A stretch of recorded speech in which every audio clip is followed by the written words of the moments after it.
Hello students. In previous lecture we start the chapter number 2 angles in mathematics. In angles we see the right angle, acute angle and obtuse angle. हमने देखा था right angle, acute angle, obtuse angle, straight angle, reflex angle, full and complete angle, zero angle. ये हमने angle देखे. Right angle कौन सा है तो 90 डिग्री का जो है वो राइट एंगल हो गया. 90 डिग्री से कम वो एक्यूट एंगल, 90 डिग्री से ज़्यादा 180 तक वो क्या हो गया ऑब्टूज एंगल. और कोई भी एंगल नहीं है, दोनों भी जो लाइन है एंगल्स की वो एक ही जगह पे है तो वो क्या हो गया ज़ीरो एंगल. नेक्स्ट हमने देखा था अगर ग्रेट उससे स्मॉलर है तो वो क्या है एक्यूट एंगल. वो क्या था एक्यूट एंगल. अगर 90 डिग्री का है तो वो क्या है राइट एंगल. अब नेक्स्ट हमने 90 डिग्री से ज़्यादा ऑब्टूज एंगल. और अगर 180 का है यहाँ से यहाँ तक 180 का अगर एंगल फॉर्म हो रहा है कि ये 90 का और ये 90 का कितना हो गया 180 डिग्री का हो गया. तो ये एंगल कौन सा हो गया स्ट्रेट एंगल. ये एंगल कौन सा हो गया स्ट्रेट एंगल.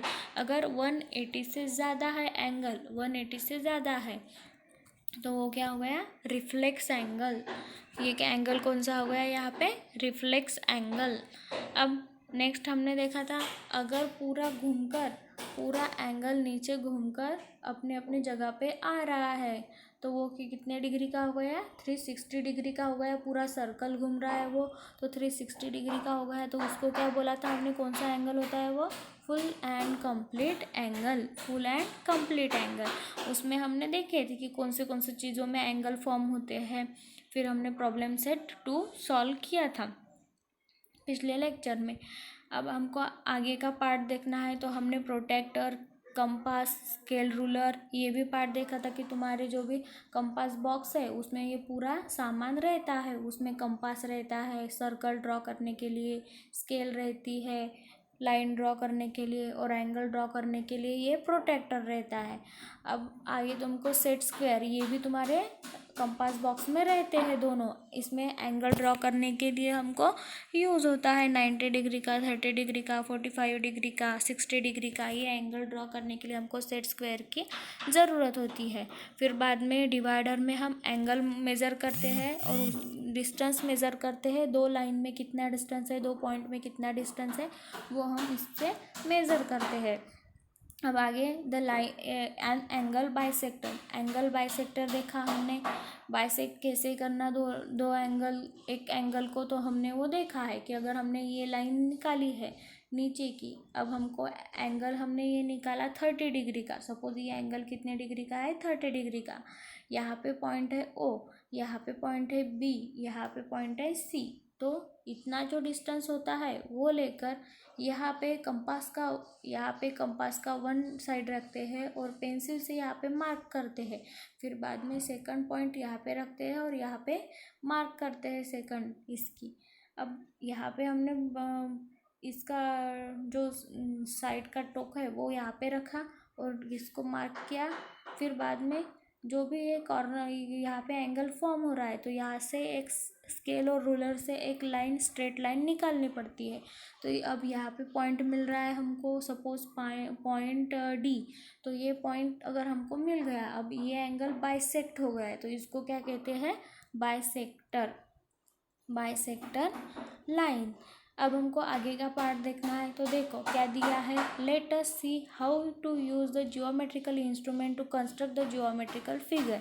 जियोमेट्रिकल इंस्ट्रूमेंट कैसे यूज़ करते हैं जियोमेट्रिकल फिगर ड्रॉ करने के लिए वो देखना है. अब हमको आगे to draw an angle bisector using the compass. हमको बाइसेक्टर का यूज़ करके एंगल ड्रॉ करना है. Draw any angle A B C, draw its bisector. अब हमको कौन सा भी एंगल ऐसे ए बी सी जैसे यहाँ पे निकाल के दिया है वैसा एंगल निकालना है और उसको बाइसेक्ट करना है. मीन्स बाइसेक्टर से उसको बाइसेक्ट करना है बीच में से. अब क्या दिया है draw an angle A B C. ये जो साइन रहती है ये एंगल की साइन रहती है. किसकी साइन रहती है ये एंगल की. अगर हमको ऐसे लिखना है angle A B C, angle P Q R तो ये एंगल की साइन है, ये ऐसा जो है वो एंगल हमको डिनोट करना पड़ता है, हमको पूरा स्पेलिंग नहीं लिखना पड़ता है। ऐसे एंगल ABC ऐसे नहीं लिखना पड़ता है, ये लिखने के लिए हमको सिंबल का यूज़ करना पड़ता है, इसको एंगल कहते हैं। एंगल ABC ऐसे लिखना पड़ता है। अब तुमको यहाँ पे दिया है draw an angle ABC any measure, तुमको कोई भी मेजरमेंट का ABC ये एंगल निकालना है। Now place the point of the compass on the point B and with any convenient distance to draw an arc to cut a rays BA and BC। Name the point of the intersections as P and Q respectively. अब तुमको क्या करना है, तो देखो तुमको पहले ऐसे स्ट्रेट लाइन निकालनी है, बाद में ऐसे एक स्ट्रेट लाइन निकालनी है, यहाँ पे पॉइंट देना है A, यहाँ पे पॉइंट देना है B, यहाँ पे पॉइंट देना है C। अब तुमको कंपास में कुछ डिस्टेंस लेके कंपास की वन साइड यहाँ पे रखनी है और पेंसिल से तुमको यहाँ पे मार्क करनी है। फिर ये पॉइंट हो गया P एंड ये पॉइंट हो गया Q, यहाँ का और यहाँ का। अब सेम डिस्टेंस इसमें तुमको कांस्टेंट रखना है, ये जो तुमने डिस्टेंस रखा है कांस्टेंट रखना है, और वन साइड कंपास की यहाँ पे रखना है, पेंसिल से यहाँ पे मार्क करना है, बाद में सेकंड साइड यहाँ पे रखनी है और ऐसे मार्क करना है, और बीच में से तुमको यहाँ पे ऐसे स्ट्रेट लाइन खींचनी है। तुमको यहाँ पे एक पॉइंट मिलता है, तो वो पॉइंट को तुमको कुछ नेमिंग करना है, जैसे ओ नेमिंग की वैसा। तो ये क्या हो गया, बाइसेक्ट हो गया एंगल। अब आगे तुमको दिया है now place the point of the compass at a P and taking a convenient distance draw an arc inside the angle, using the same distance draw another arc inside the angles from the point Q to cut the previous arc। अब यहाँ पे देखो जैसे ऐसे dotted line निकाली है तो ये क्या हो गया, बाइसेक्ट हो गया, और यहाँ पे पॉइंट नेमिंग किया, ओ पॉइंट दिया यहाँ पे। Name the point intersection as a point O, point को कौन सा नेम दिया, O दिया। Now draw the ray BO and ray BO is the bisectors of the angle ABC। measure ABO and CBO। हमको angle में measurement कैसे करेंगे हम, ABO एंगल ABO, नहीं तो फिर एंगल हमको कौन सा मिल गया, CBO, यहाँ से CBO नहीं तो ABO, ऐसे एंगल हमको दो एंगल्स मिल गए। आर दे इक्वल मेजर, दोनों का मेजरमेंट कैसे हो गया, अब इक्वल हो गया, दोनों भी कैसे हो गए, सेम हो गए।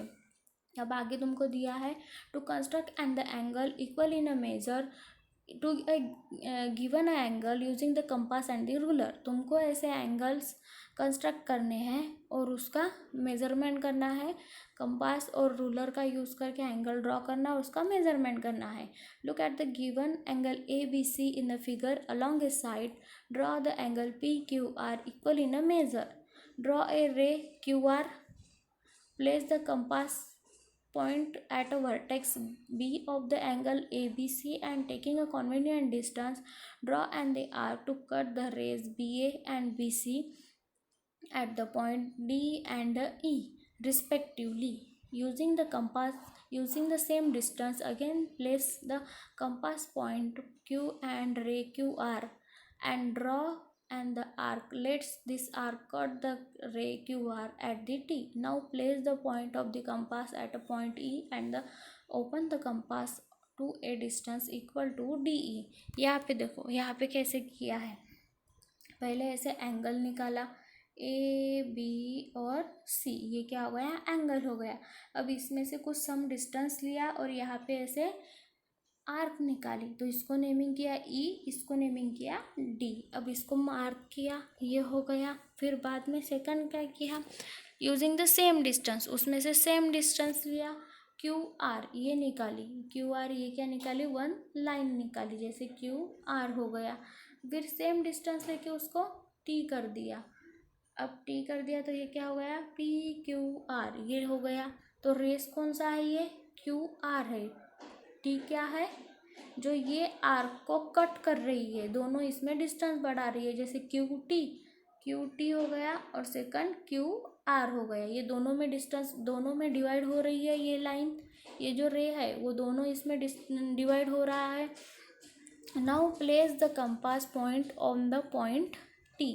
अब टी जो पॉइंट हमने निकाला था, जैसे देखो अब हमने क्या किया था, पहले ऐसी एक आर्क निकाली थी, फिर एक आर्क हमने निकाली, उस पे क्या है, क्यू है और आर है। इसमें हमने सम डिस्टेंस लिया और बाइसेक्टर का वन पॉइंट यहाँ पे रखा और ऐसे उसको बाइसेक्ट किया, तो ये बाइसेक्ट हो गया पेंसिल से। फिर हमको यहाँ पे पॉइंट मिला टी, टी पॉइंट मिला। फिर हमने क्या किया, बाइसेक्टर का मीन्स कंपास का वन जो साइड है वो यहाँ पे रखी और पेंसिल से सेम ही डिस्टेंस रखा, जितना हमने क्यू पे लिया था, क्यू टी का लिया था, उतना ही डिस्टेंस हमने यहाँ पे लिखा, यहाँ पे रखा और यहाँ से हमने पेंसिल से ऐसे यहाँ पे कट कर दिया।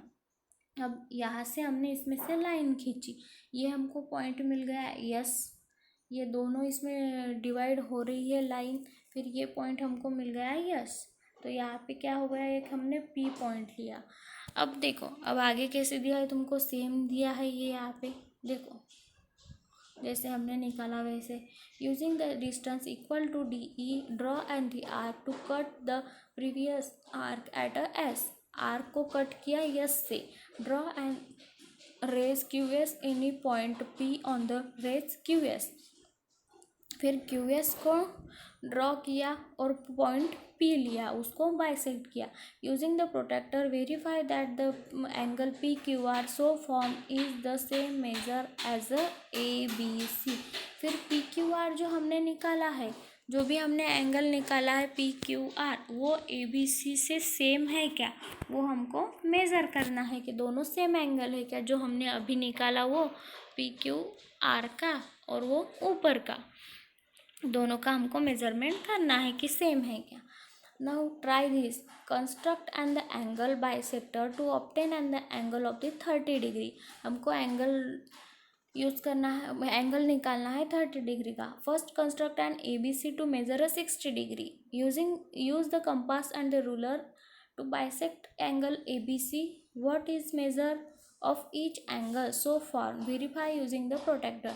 हमको पहले एंगल निकालना है,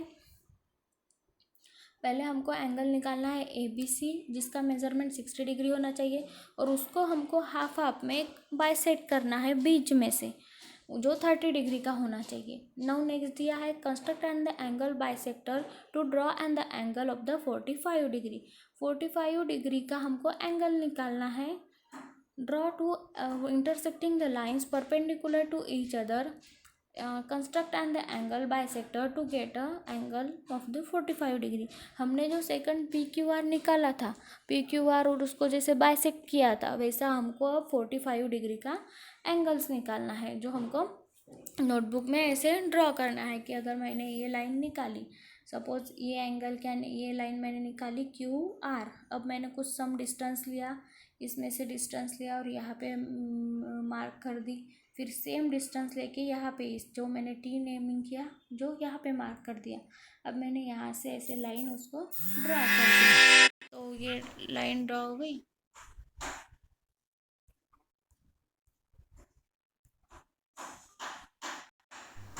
तो जैसे ये लाइन ड्रॉ हो गई, वो हो गया। अब प्रैक्टिस सेट 3 देखेंगे हम नेक्स्ट पीरियड में।